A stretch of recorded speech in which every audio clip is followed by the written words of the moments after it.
नमस्कार। मैं सीए मनमोहन जिंदल। आज एक अच्छी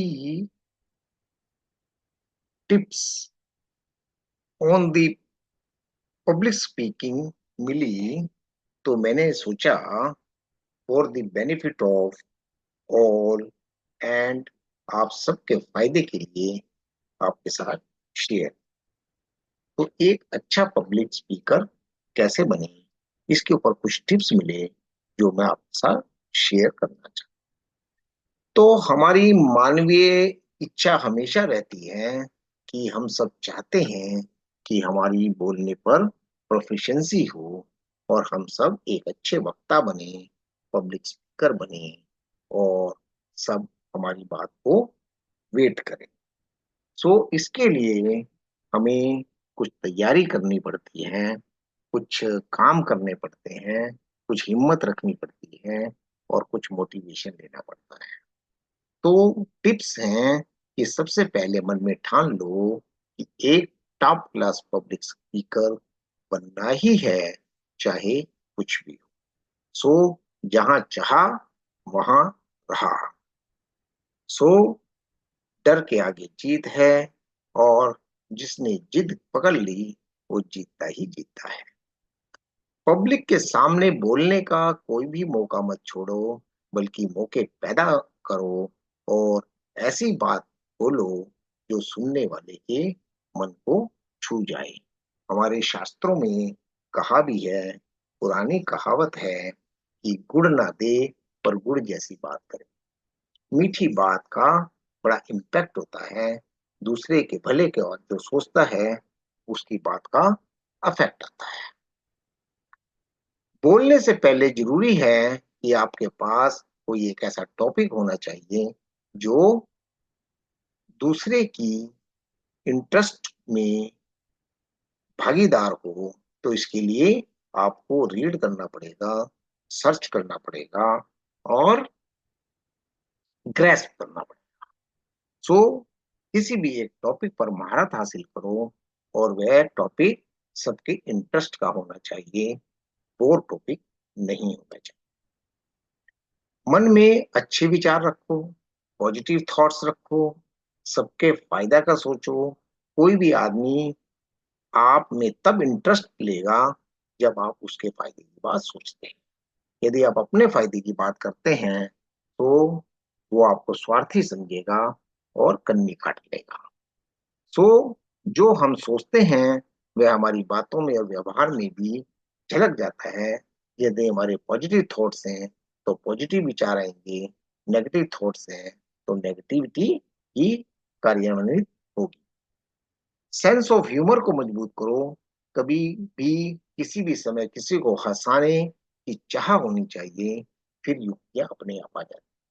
क्योंकि करते करते बोर हो जाता है आदमी, एक ही टॉपिक पर अलग अलग हो जाता है। तो आपने भी देखा होगा, जो भी अच्छे वक्ता हैं, जो अच्छे स्पीकर्स हैं, वो बीच बीच में हंसी मजाक एग्जाम्पल्स का छौंक लगाते ही रहते हैं।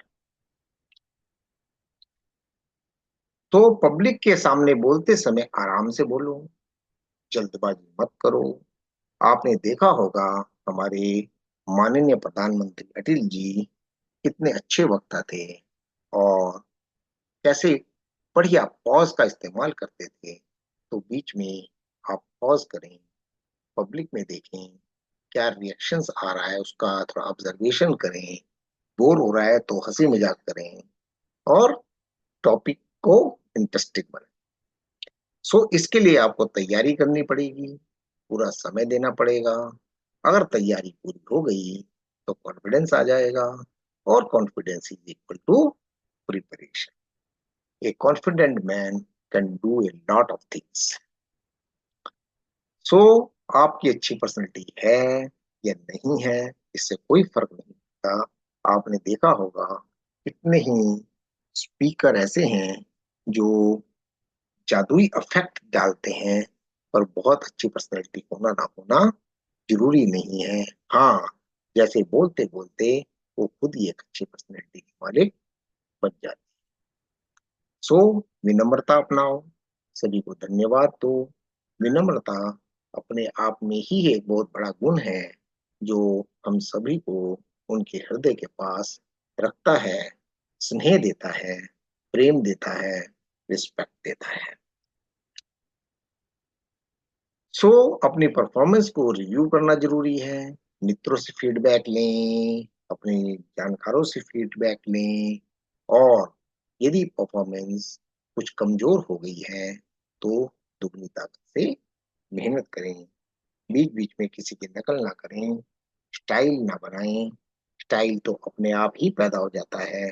अभी आपने देखा होगा, अमिताभ बच्चन का स्टाइल सब कॉपी करते हैं, शाहरुख का स्टाइल सब कॉपी करते हैं, तो they are not done any extra efforts in creating that style. Copy करना बिल्कुल ही बेकार है, क्योंकि उसके लिए आपका दिमाग सिर्फ कॉपिंग करने में ही चला जाता है और आप अपने सब्जेक्ट मैटर को भूल जाते हैं और सब्जेक्ट मैटर पर ध्यान नहीं देते हैं।